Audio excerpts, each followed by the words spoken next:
Hi everyone, this is Flipped Geometry video number 16. We're going to talk about the cylinder in this video. So we have been working with the rectangular prism, we've been working with the triangular prism, we worked with the trapezoidal prism. And as you know, a prism is defined by its two identical bases and then a number of lateral sides. Well, following that same property, we can think about a cylinder here having two identical circular bases and then essentially one lateral side that wraps around.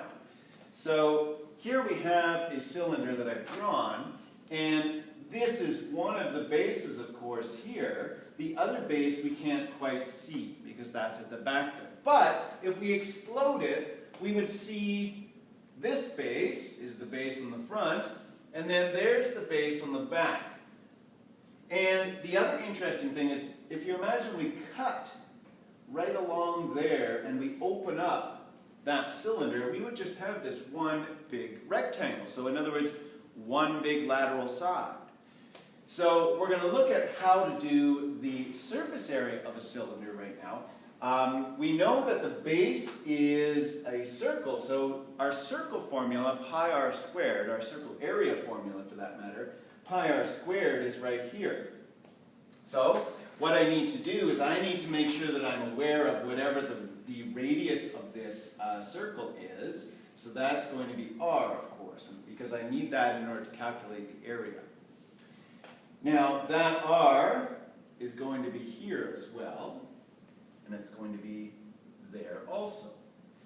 Now, that's going to give us the area of the two bases.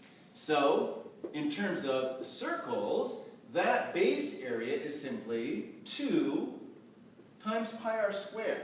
So pi r squared is our base area. 2 of them makes that up. Of course, we also need to add the area of the lateral sides.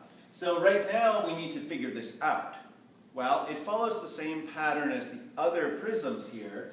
We have what's called big H that we've been talking about. That's that distance between our two bases. So one side of our lateral area can be identified as big H. There it is there.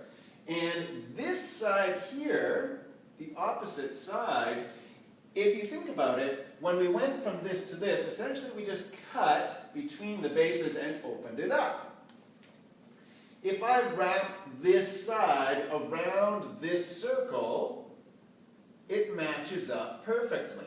So in other words, this is the perimeter of the circle.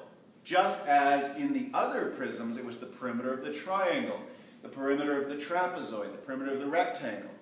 We're dealing with the perimeter of a circle. However, we have a special name for that. We know that that is the circumference of the circle. So this side here represents C. In other words, the circumference of the circle. So in terms of lateral area for a cylinder, this space here can be simply represented as big H, our distance between the bases, multiplied by C, which is the circumference of the circle. So over in our formula here, I now have 2 times the pi r squared plus C, the circumference of the circle, multiplied by the big H, which is the distance between our bases. That's the surface area of a cylinder.